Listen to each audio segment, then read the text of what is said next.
You mentioned the money, Lou, and this is one of the horrible things here is that the public are going to sit back here and say, well, okay, you fixed games here, you did it in 2008, you did it in India, you did it in the UK, South Africa, you must have made an absolute truckload.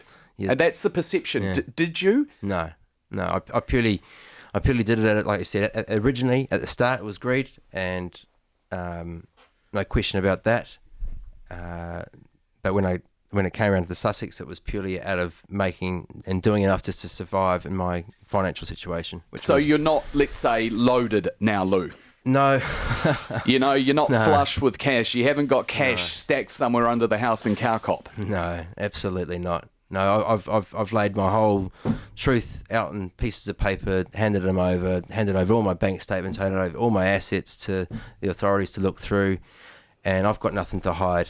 You know, I've had my home at Cowcop for 12 years now. It's the first place I've ever called home. You know, yeah. It's like I said, I've been used and abused in the cricketing world in this fixing thing, and that's part of my message in my statement to get across, is that the only people that will lose out are the players, because they'll lose out on credibility, financially, and you get used.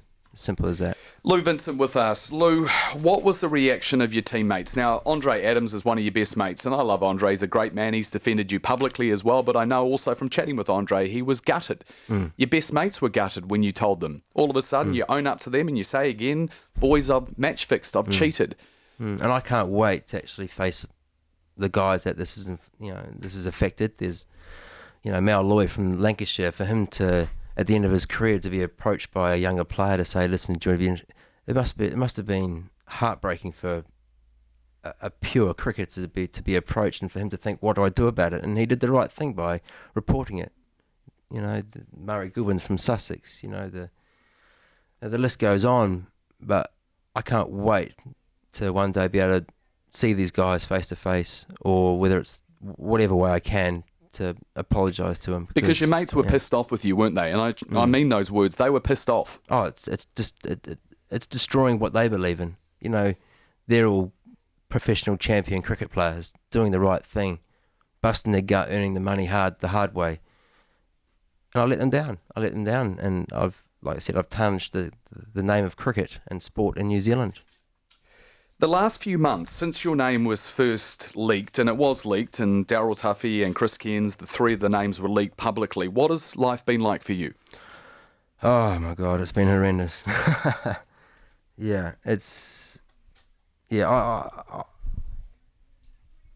want to live life. I love life now, and I've got the most beautiful woman in the world by my side who's given me the strength to be able to tackle this, because I couldn't do this by myself, and there's no way I'd be probably alive today if it wasn't for not only Suzie's support, but the support of my mum, my dad, my sisters, my brother, looking into my eyes of my children and telling them how it's so important to tell the truth, and hopefully when they're old enough to understand what's gone on, I can sit down with them and explain what their dad went through. Hopefully they'll be able to see that, good on Dad for being honest and putting his hand up for when he's made a mistake, and he's getting on with life. Have you been able to go out in public, do normal stuff, go to restaurants, or has it been head down, hat on, avoiding the public at all costs? I've literally got a new number. I've just cut the world. I'm not on any social media.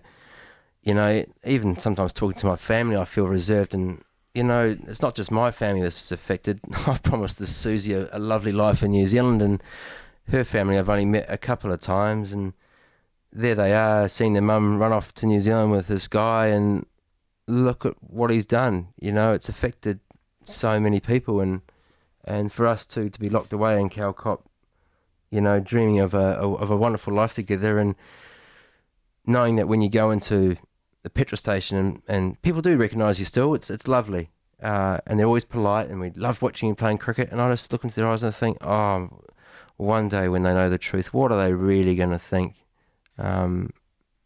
Because you can't face people when you're going through this, and now that I can come out and publicly apologise and stand up and be the man to accept the consequences, I can finally feel that light at the end of the tunnel of freedom been able to be out in public again.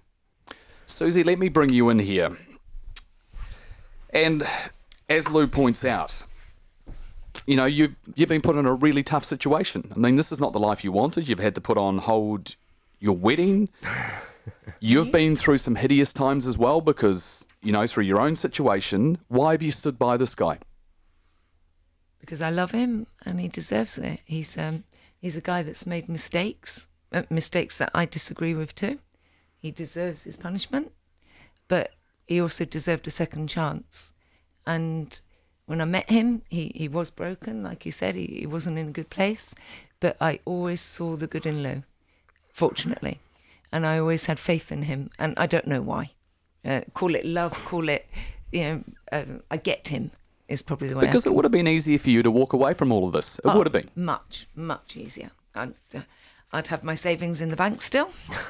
I'd, probably be a lot more sane. I'd have less grey hairs. And you probably would have gone to a restaurant in the last year I'd have been taken out for dinner. Yeah, you guys simply haven't been able to live a normal life, have you? But we've been together. Yeah. And, you know, Luke couldn't have lived a normal life through this purely, and I wouldn't have wanted him to, Veitch, out of respect, because he's done wrong, and he has to put that right. And if that means I have to suffer alongside him, I will do.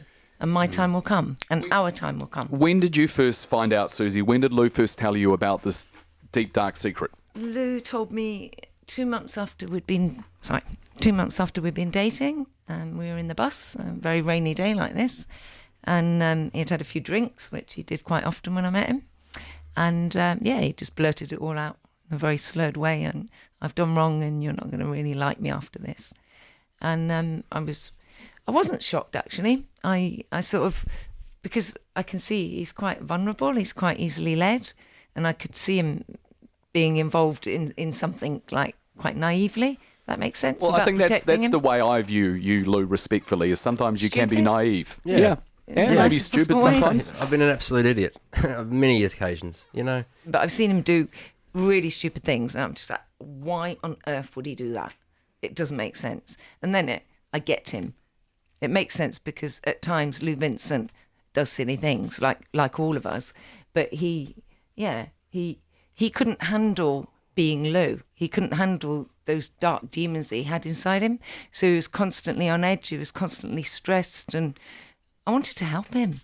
I couldn't just walk out and leave him like that. Suzie, what about those people out there listening at the moment, sitting back and saying, well, why should I believe him? Why should I believe someone who is banned for life for cheating? The man I love is not an absolute liar.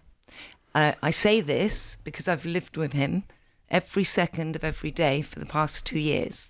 I've seen the pain. I've seen him cry for days. I've cried with him. I've seen him have to look his mother in the eyes, his father, his sisters, and painfully tell them his wrongdoings. And I've never, ever doubted him telling the truth because of the pain I've seen him go through.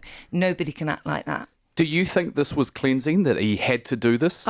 Most definitely. And did you recommend that to him? I totally recommended for him. So when the corruption unit first approached and Lou says, look, I've got this email, your advice to him, because you've got a media background here, what was your advice?